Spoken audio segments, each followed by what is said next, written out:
Good afternoon. Welcome to our virtual alumni speaker series. My name is Brandon Haberjack, class of 2006, and I'm the Director of Alumni Engagement and Giving at Central Catholic. To kick off our series today, we have Dr. Joseph Merola, who will be sharing a presentation with us titled Chemistry and COVID. What are chemists doing today to help during the current pandemic? Dr. Merola is a member of Central Catholic's class of 1970 and is currently a professor of chemistry at Virginia Tech. After graduating from Central, Dr. Merola went off to study at Carnegie Mellon University. He received his Ph.D. in 1978 from MIT. After graduating from MIT, he joined the corporate research laboratories of Exxon Research, an engineering company in New Jersey. In 1987, he joined Virginia Tech, where he has been ever since. Dr. Merola is a fellow of the American Chemical Society and a fellow of the American Association for the Advancement of Science. This will be a 45-minute session consisting of a 30-minute presentation from Dr. Merola, followed by 15 minutes of question and answer. Without further ado, I now would like to introduce Dr. Joseph Merola. Dr. Merola, thank you for joining us here today. Why, thank you, Brandon. Thank you for that kind introduction. And I definitely want to thank you for the honor of having me be the leadoff speaker for this seminar series. It's always a delight. And I was just recollecting that it was pretty much just about a year ago that I made an actual physical visit to Oakland to visit both Central and Carnegie Mellon. So I got to hit two alumni places at the same time. And to all of my fellow alums, if you have not yet gone back to visit Central in a while, to see that new STEM building, oh, you got to do it. It is one of the best of the facilities that just made me jealous. But in any event, so again, thank you. So let me now share my screen and share my talk. Let's get this going. All right, so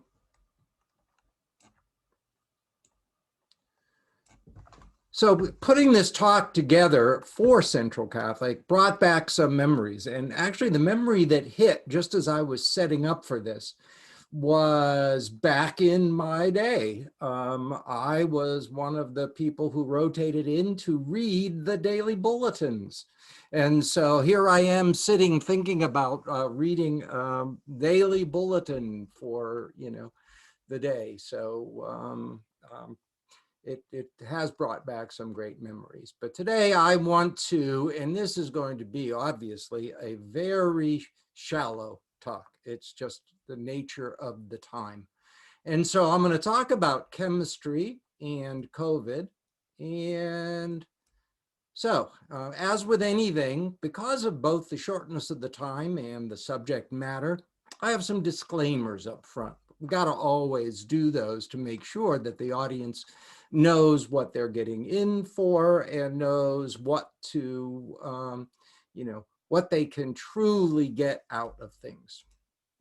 So all subjects will be covered incompletely and with very little depth, just the nature of the time limit. And so, don't think that you're going to get a completely detailed and full story on anything today. This is just the nature of the beast. The other disclaimer is life isn't a television show.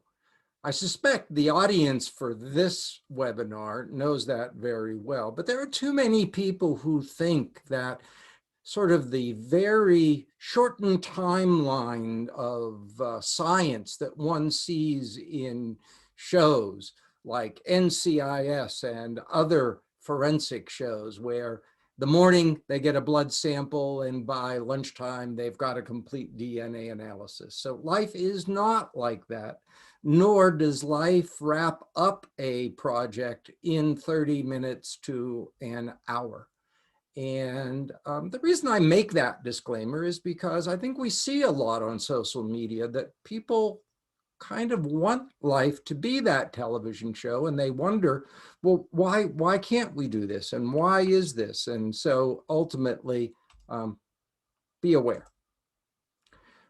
Now, this is a strange phrase. Science is not an exact science.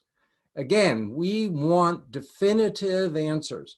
And especially when we're dealing with biological systems, the human body is an amazingly complex piece of machinery. And so the fact is that this pandemic has brought out the fact that scientists may say things 1 month, and about another month later, they may have to do, if not 180 degree, maybe they're doing, 150 degree turnaround on some of the things. And that's simply because it takes a long time to get an exact answer, if we ever get exact answers on some of these things. Back to the incompleteness. This is a very Virginia Tech centric talk. It is because I know Virginia Tech best. After 33 years here, I am a Hokie through and through, and this is my talk, so I can do that. So, all right.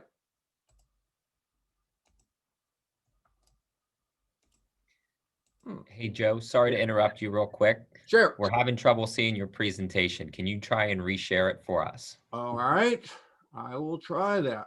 Did it get stuck or it isn't showing? It just isn't showing. What are you seeing? We see your face now. All right, how about There now? we go. Perfect. Much better. Okay. All right, well, you didn't miss much. Well, yeah, you did, because if you had to see my face that whole time, I apologize. Anyhow, so first question in this talk is obviously, and you may have already been inundated with reading articles and seeing news things, but what is a virus? We're dealing with a virus in this pandemic. Every flu season, we deal with viruses. And so viruses are not technically alive. Hence, many of the things that we use as antibiotics that interfere with bacterial life processes, they don't work against viruses. And so you may have heard from time to time that, you really shouldn't be getting antibiotics for viruses. They'll have nothing to do against them. And that unfortunately contributes to antibiotic resistance. And so viruses are not technically alive. They are hijackers. What they do is they take over your cells. So bacteria that are single-celled organisms of their own, they get into your body, they proliferate. Some bacteria are good. The ones that live in your gut are important. Some are not good, because what they do is they get into your blood or bloodstream, and they actually excrete toxins. But viruses, they are hijackers. They take over your cells. And on that vein, just like bacteria, actually not all viruses are bad. Okay, so what are viruses and what do they do? So these are just 3 kinds of cartoons about different types of viruses. And the take-home message from this is simply that a virus is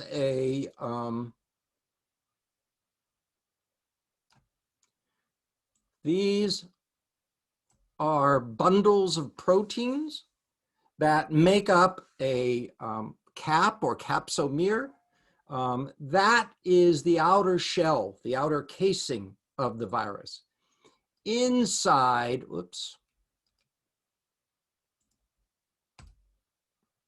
inside here is the nucleic acids, or DNA. So viruses have DNA, and what they do is they attach somewhere to cells in your body, and they inject that DNA. That takes over your cell's machinery to make more copies of itself. And after they make more copies of itself, then those copies release into your bloodstream, and then it's a chain reaction. One virus might invade a cell, make 10 copies of itself, so that one multiplies to 10. And so that goes on and on and on, and that's why viruses actually make you sick.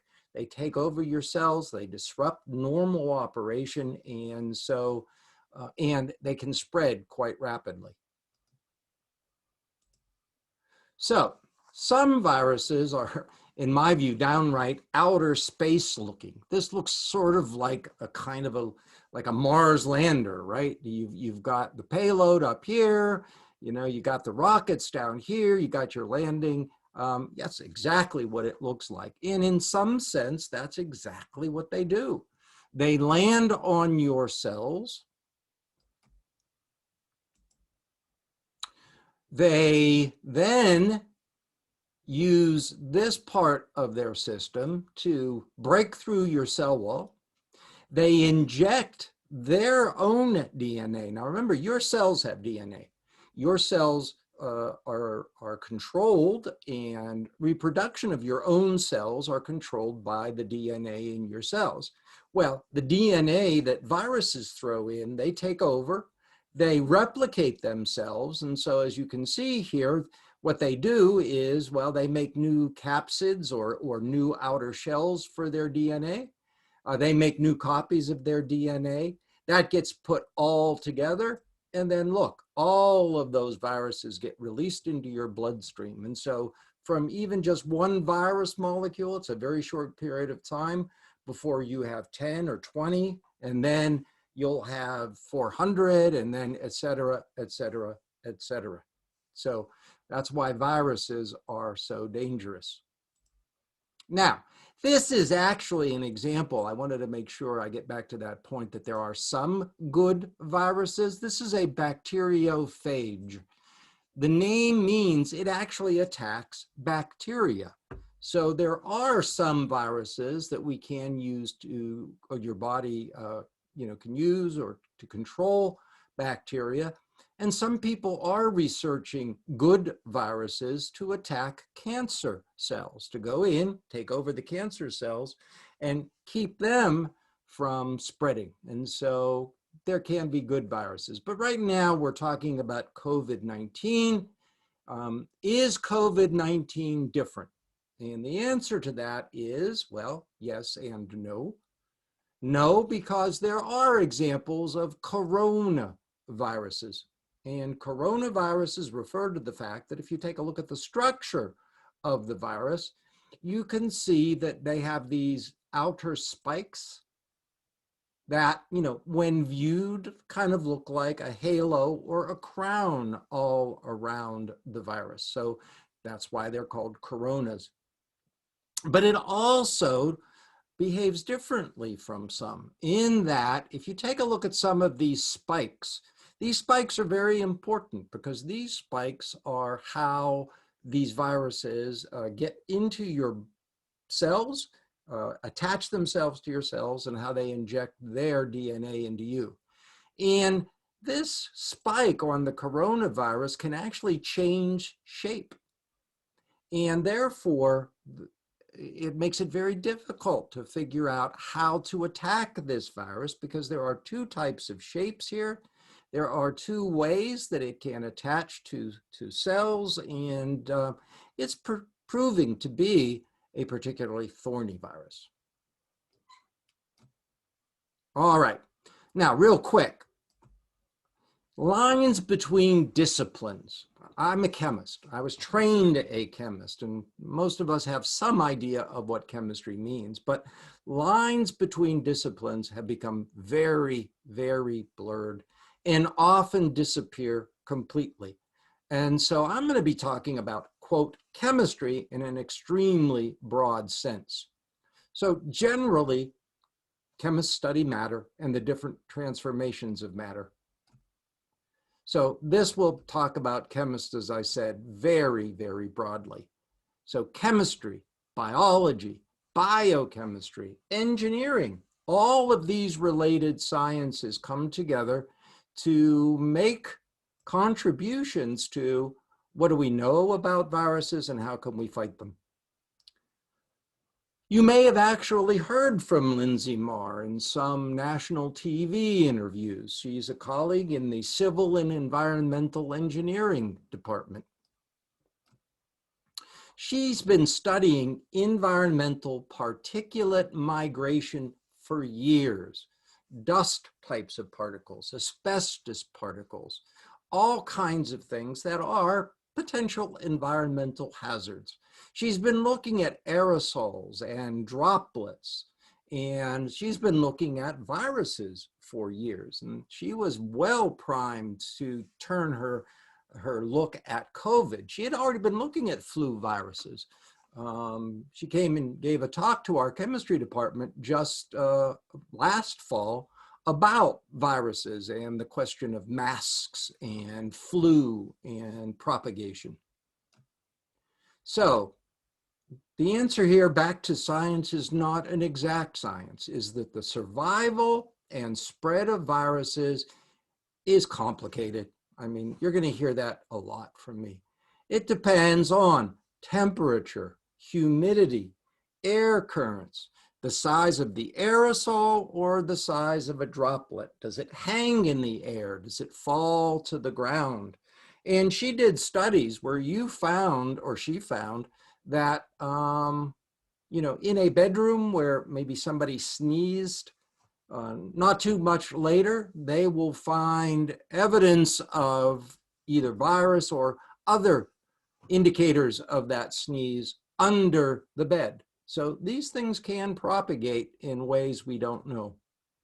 So a mask may not protect you, is her takeaway message, unless it's a special antiviral mask. And you can get those, but it will protect others from you if you're contagious. And so the best result definitely occurs when everyone wears a mask, wears it properly. That way, propagation is cut way down. And studies have shown that masks, even just cloth masks, are very, very effective, again, if everybody wears one. Carla Finkelstein in biology and Richard Helm in biochemistry. Again, remember, this is a very Virginia Tech-centric talk. These aren't the only people in the world doing these kinds of things, but again, I'm focusing on what I know. So they led the team, or still lead it, that developed here at Virginia Tech a highly sensitive and accurate COVID-19 test. Very few false positives, and they can get a 24-hour turnaround. They were able to scale up their test to 1,000 samples a day. So every returning student to Virginia Tech this fall was tested. Those that tested positive were quarantined. And they also do these tests for the local community if need be. One nice thing about this test is that the sample comes from the middle of the nose. If any of you had a COVID test, I have not, but I've talked to people who said that when you get the test that was first available, they had to push a swab way, way, way back into your nasal passages, and that was really uncomfortable, and in some case it hurts. This one is less invasive and does not hurt. So, as I said, all students returning to campus were tested. They're still testing people. Local health region uses the VT facilities. William Ducker, a chemical engineering, again, a colleague. I've worked with William. What's he looking at? Well, he's what's called a surface scientist. Studying reactions and chemistry at surfaces is a lot harder to study than reactions in solutions. We've got lots of techniques that let us very easily look at things in solutions. Surfaces are much tougher. So Williams studies surface chemistry. There's a lot of reason other than viruses to study surface chemistry, and William is an expert in the field of surface science. So when the pandemic hit, he said, you know, I bet I can develop a coating for surfaces that will kill the virus. And indeed, he developed a coating for surfaces that's actually relatively inexpensive, and that kills viruses in 30 minutes or less, not just COVID, but all viruses. Now, we are learning perhaps right now that maybe we still don't know the full story, but it looks like that surface spread of COVID is not as important as we maybe once thought. Nevertheless, in certain areas, especially in hospitals and in schools, they have to do a fair amount of disinfecting, in between shifts, in between classes. And, something for certain surfaces that just kills the viruses would save a lot of time and would help people stay healthy. And so he's done that. And so, in terms of back to what are chemists doing? Well, when I defined chemist as a very broad classification of related sciences, you can see that from lots of different avenues and points of view, they're doing a lot. And again, I'm showing you Virginia Tech. There are people at every major university out there in the United States and around the world doing things. And we will learn more about the virus because of this broad-based look at the virus and how we can kill it. Okay, yours truly. Well, unfortunately, you already see what I look like now, but here's what I looked like in 1970.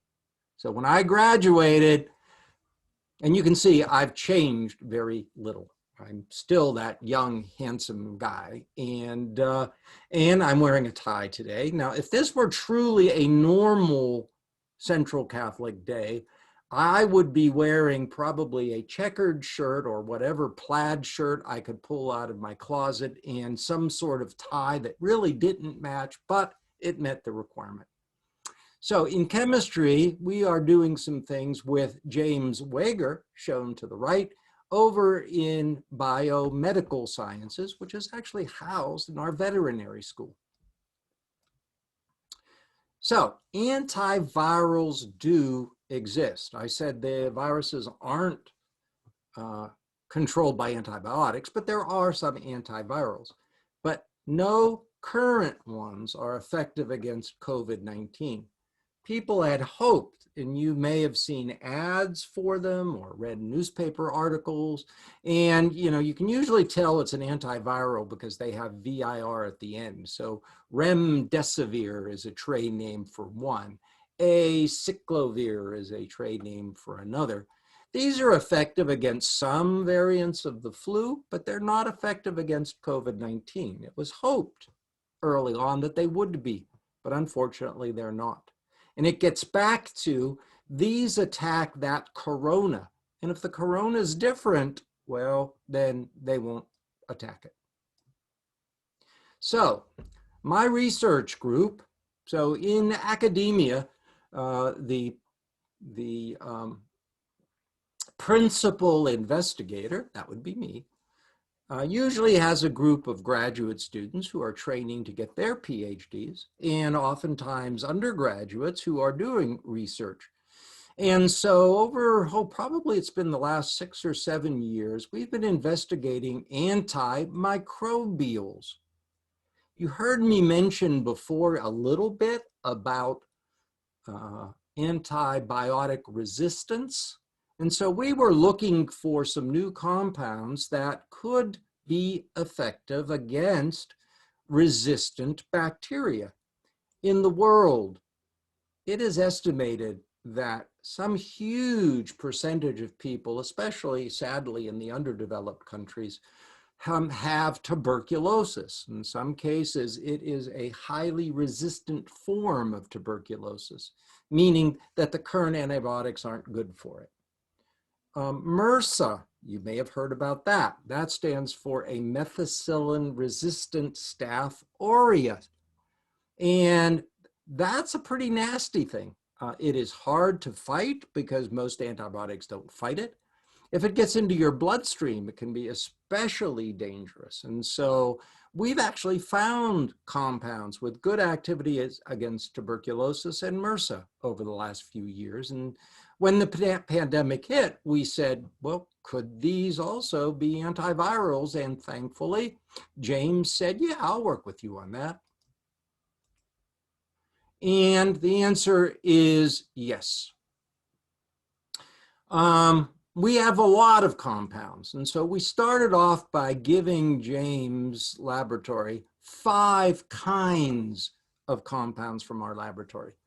And so notice we don't say what they are. To begin with, the names are complicated, their structures are complicated, they wouldn't mean anything for you, but we'll just call them compound 1, 2, 3, 4, 5. Those of you in the know, especially those of you who have had children of a certain age, know what chemical X is and what it refers to. So that's what I think about, is that we've made something like chemical X. But compound 4, this one right here, the higher these bars, the more effective it is against COVID-19.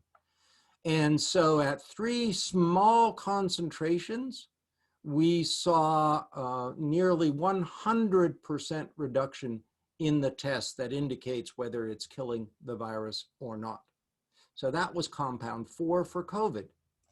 We also found it wasn't quite as effective at the lower concentrations, but there's another virus that is a disease virus that is carried by mosquitoes.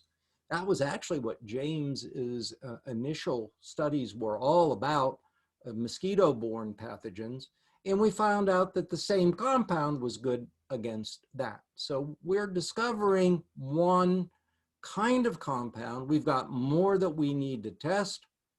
And so the other question you always have to ask yourself, is this compound going to be safe for people to take? Now, again, this is very early, and so the best answer we can give back to science not being an exact science, the answer is possibly. This is a test that shows whether or not the compound hurts human cells. These aren't actually human cells, these are mammal cells. But to make a long story short, this compound is perfectly safe at the same concentrations we looked at that showed they killed viruses. Only when we got up to like 50 times the concentration of the dosage that kills viruses does it seem to hurt this set of mammalian cells. And so, you know, it's typically that a 10-fold increase between a therapeutic dose and a possibly hazardous dose is a good thing.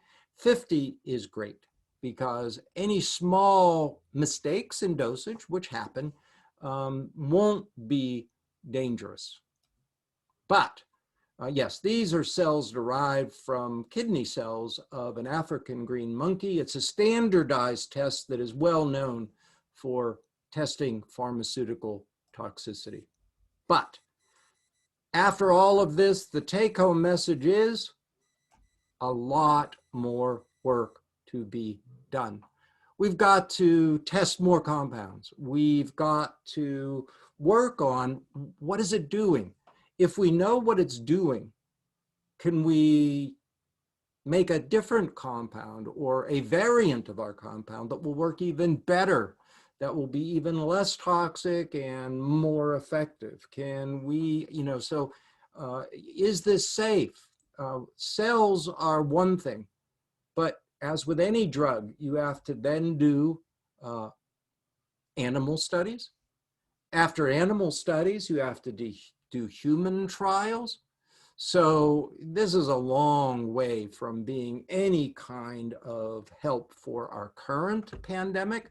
But what we hope this will do is set the stage for some further work that will help us to be better prepared for new viral problems in the future. Well, you know, as with anything, as I showed you, lots of people have to get involved in these in order to make any progress. So my own personal acknowledgments is Dr. Christine M. Duchesne. She's a postdoctoral associate in my laboratory. And soon to be Dr. Chad Bernier. He's a graduate student in my lab, and soon to be means he is currently writing his dissertation, will defend it this fall, and will become doctor. And I'd like to acknowledge Christina Chong, a graduate student in Dr. Wager's lab. So typically when we, what I told you our name was principal investigators, give talks, we didn't do the work. Lots of other great people did the work.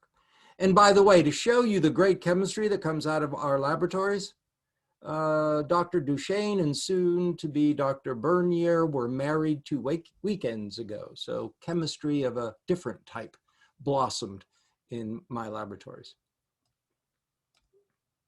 I want to thank Virginia Tech for putting up with me for like 33 years. And it's a great place. I'm actually now, I have no problem saying it, I am 68 years old this year, and I still have actually no intention of retiring as long as my health and energy holds up for quite a few years.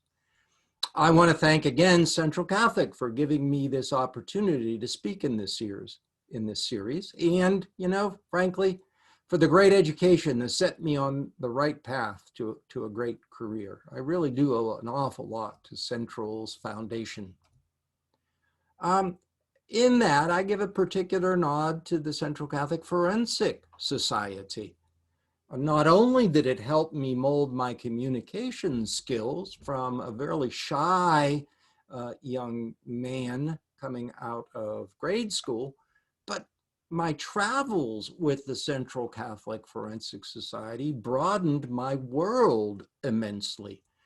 We traveled all over, mostly the East Coast, to go to tournaments.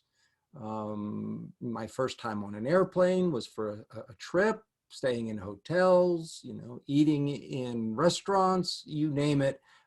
Boy, I owe a lot to the Forensic Society.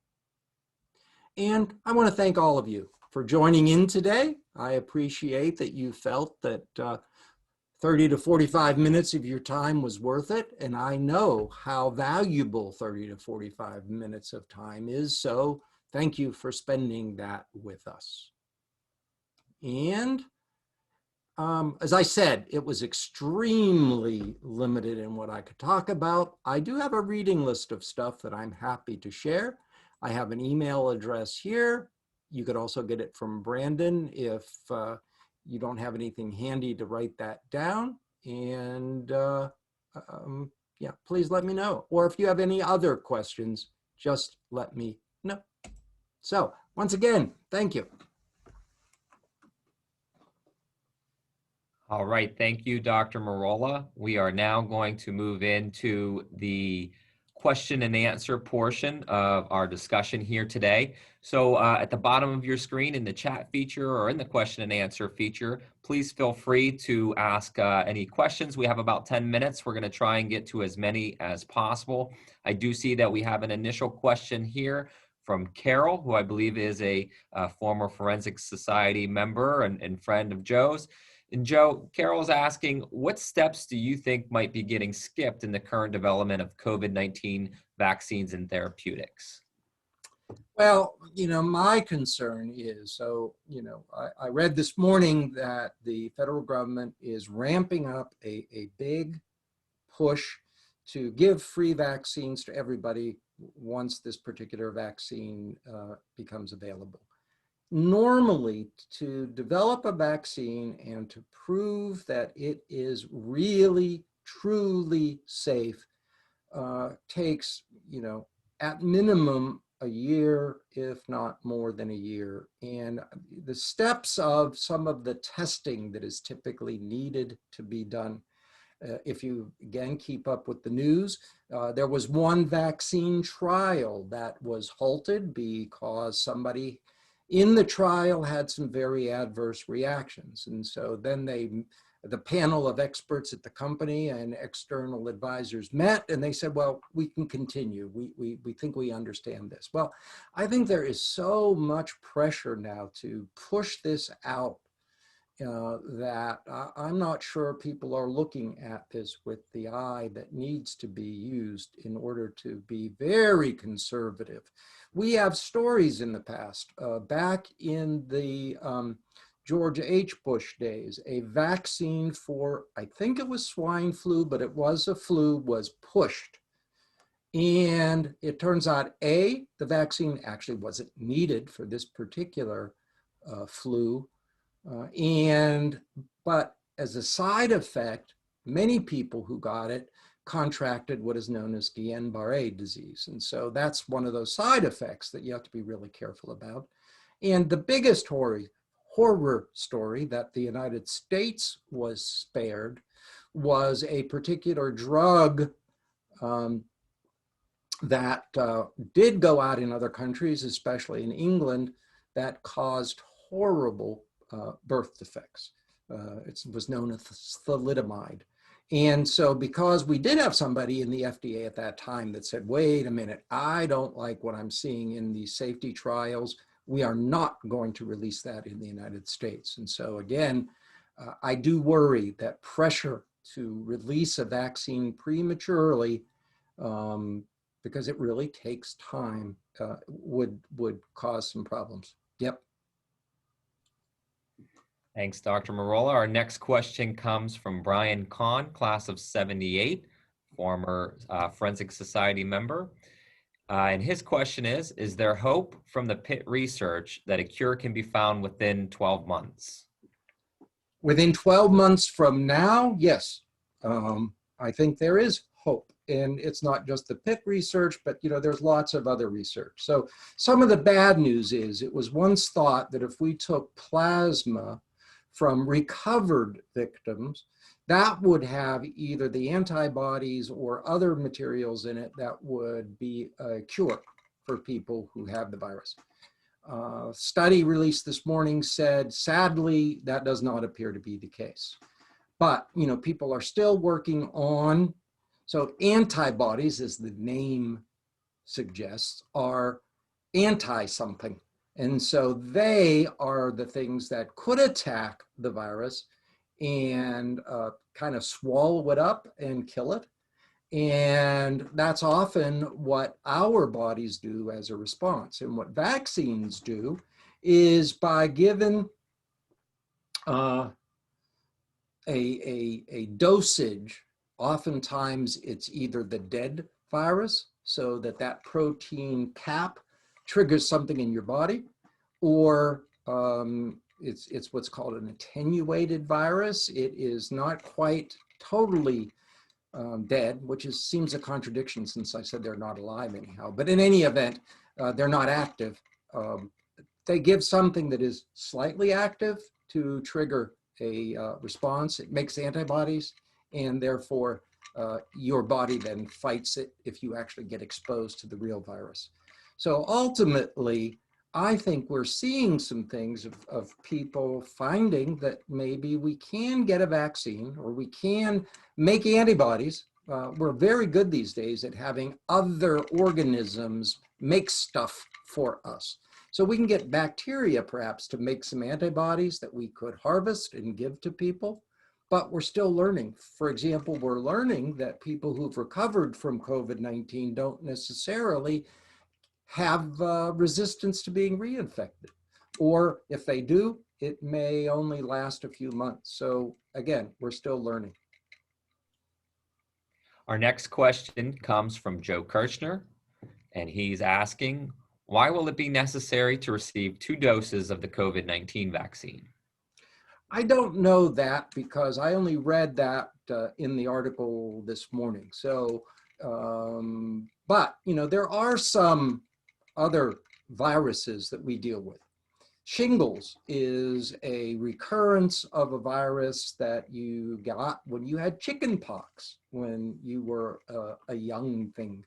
And it hides. So it never actually goes away. It hides in your body, but it could reoccur. It reoccurs near nerves, and therefore it's quite painful. And so the shingles virus was a double dose virus. Current vaccine, is a double dose vaccine. So sometimes you need to have something that prompts your immune system and then really prompts the immune system the second time. And so it may reflect that the antibodies don't last that long. So for example, even though we think that the vaccine we're getting for flu will last us the whole flu season, it's even true in that case that sometimes if you get your flu vaccine way early, let's say you get it at the beginning of August, well, by mid-January, we're still in flu season, and that vaccination may not be helping you anymore. I see one from Fred Egler. He wants to know if healthy people should get a COVID test. It depends. The depending is, how long is the wait? How long do you have to take to do it? How inconvenient is it? Will you be exposed to other people in taking it? The only reason for a healthy asymptomatic person to get a COVID test is there may be a chance that you did get it, you were fine, and it might be nice to know that you got it and will be fine. But other than that, no, I am not myself getting a COVID test, even though it's actually relatively easy for me to go get one now, but there's no reason for me to. Joe, we have another question here from Maria. It says there seems to be a strong influence of politics on medicine. Certainly enough for another talk. Can you address that? I tried to stay away from that today. I wanted to focus on the science, but I did allude to it in terms of the vaccine. Right now, I am very scared about how much politics is influencing the Center for Disease Control and the National Institutes of Health have always been very independent and hands-off in terms of political influence, because that's what we want. But the fact that we've got, the highest official in the administration really pushing them. We have other high people in the administration saying things like there is something of a coup inside, that they are not willing to do things that would help this president, and they're sitting on, a cure. And I mean, that's all scary stuff, because science, again, we even though people may or may not believe some aspects of science, and it's good, it is absolutely good to be critical and skeptical. But at some point, you weigh all the data and say, this is what the data is telling us. And in this particular case, if the data is being overridden by the fact that, hey, I want to have a vaccine out there before election, that is just not good. Thank you, Joe. Looks like we have time for one more question. And our last and final question is, we hear a lot about the term herd immunity. What are your thoughts on herd immunity, and can you speak to anything regarding that? So yeah, herd immunity is a very good thing. Think of herd immunity. Let's say you're setting up, a fun track of dominoes on their edge. And, when you're done, you'll knock the first one over, and that knocks the next one over, and then that zips through the whole thing. And if you do it right, it's a fun thing to do. Now, let's imagine I've got 100 of these dominoes, and I remove, depending on the spacing, every 10th one. Well, chances are that first hit will still spread through the whole thing. But if you remove maybe 2 in every 10, then that first hit is going to stop after the first group. And so herd immunity is, we need a certain percentage of the population. And I can't tell you exactly what that percentage is because it is different for every virus.